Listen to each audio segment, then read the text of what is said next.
It started not with a trophy, not with a whistle, but with a dream. A dream born in the boardrooms of Santiago Bernabéu Stadium, a vision shimmering under the Madrid sun. In the early 2000s, Real Madrid decided they wouldn't just build a football team. They would build an empire of stars, of legends, of immortals. They called it the Galácticos project, and it began with a single signing: Luís Figo. In the summer of 2000, Figo, the golden boy of Barcelona, crossed the most sacred line in Spanish football. For a record-breaking transfer fee, he left the Camp Nou and wore the white of Real Madrid. The world gasped. Barcelona fans burned his jerseys. Pigs' heads were thrown onto the pitch. The rivalry between Real Madrid and Barcelona, already fierce, exploded into something primal. But for Real Madrid, this was only the beginning. Florentino Perez, the newly elected president, had a mission. Every year he would sign one Galáctico, one global superstar. In 2001, it was Zinedine Zidane, the French maestro, the world champion, the artist with the bald head and velvet feet. He arrived from Juventus for another world record fee. Man who didn't just play football, he painted it. In 2002, Ronaldo, the Brazilian phenomenon, a player who could accelerate like a race car and finish with the precision of a sniper. The boy wonder, the man who conquered the world at 17, now wore white. In 2003, David Beckham, the English poster boy, golden hair, golden foot, and a brand bigger than football itself. Real Madrid were no longer just a football club. They were a global brand, a fashion statement, a cultural force, and together, they would chase immortality. But stars, for all their light, cast long shadows. The expectations were unbearable. Every match was a spectacle. Every goal was a headline. Every mistake, a scandal. Their football, when it clicked, was breathtaking. Zidane glided across the pitch like a ghost, bending reality with the outside of his foot. Figo spun past defenders like a matador taunting a bull.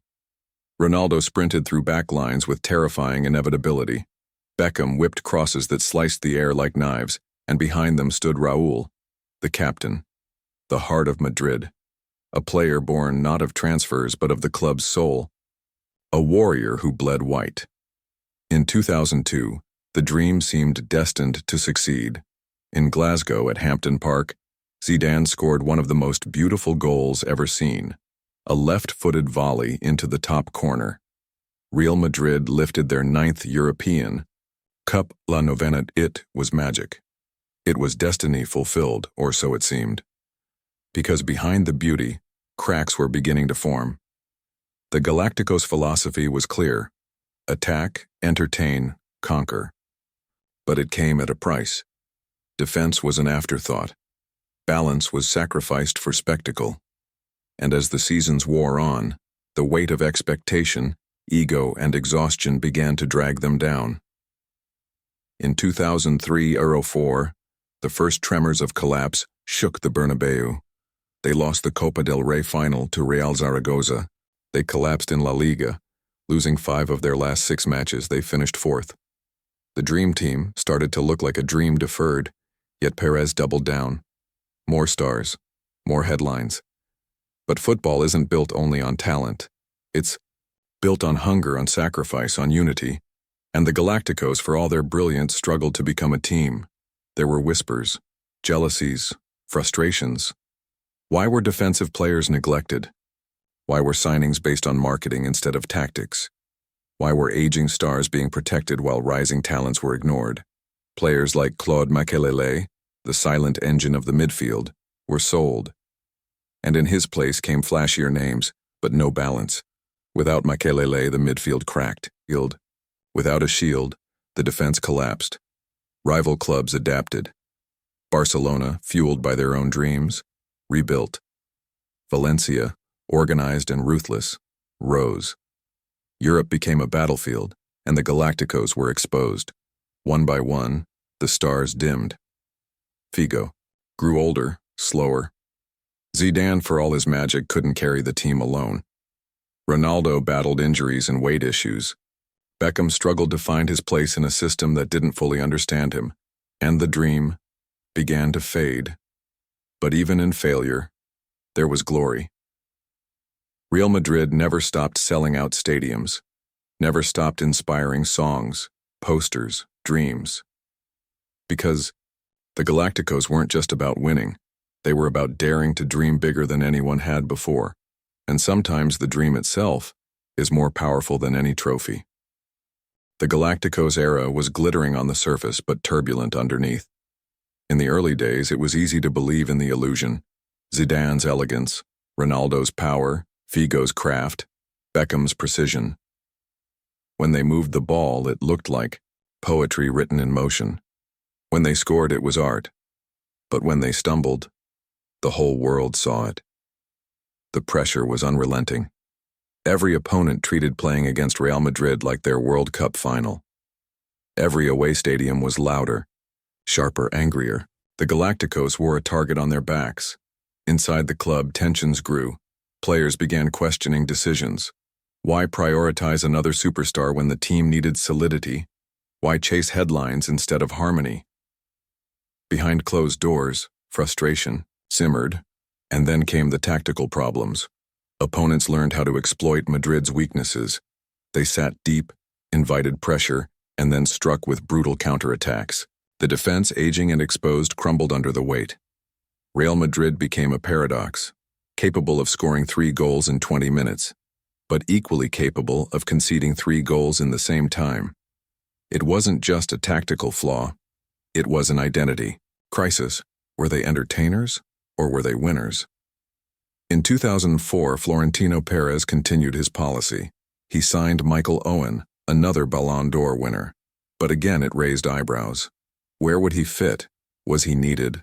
Would balance ever be prioritized over brand? The fans still filled the Bernabeu. They still sang, they still dreamed. But a different feeling began to creep into the air. Doubt.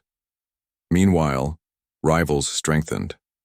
Barcelona, under Frank Rijkaard and later Pep Guardiola, developed a team that blended beauty with ruthlessness. Ronaldinho arrived, dazzling audiences. Lionel Messi emerged, rewriting the rules of football. Across Europe, Chelsea, Arsenal, Milan, Bayern all grew sharper, smarter, and Madrid began to fade into a beautiful memory. In 2005, the cracks split open. Real Madrid finished second in La Liga, a respectable position but by their standards a failure. In the Champions League, they faltered early. The dream was slipping and everyone could feel it. Florentino Perez resigned in February 2006. The architect of the Galácticos era stepped away. It was the end of an idea, the end of a revolution that burned bright, but perhaps too fast, too recklessly. And yet, despite the decline, the legend of the Galácticos only grew, because what they represented was larger than trophies. They were a promise that football could be more than strategy, that football could be magic, wonder, spectacle. They were a reminder of childhood dreams, of backyard fantasies where Zidane passes to Ronaldo, who lays it off to Beckham for the perfect volley. They turned the Bernabeu into a theater where the world's biggest stars played on the same stage, and their failures only made them more human, more relatable, because everyone dreams of greatness, and everyone fears falling short. The Galácticos lived both sides of that dream, beautifully. Their impact rippled beyond Spain. Clubs around the world tried to copy the model.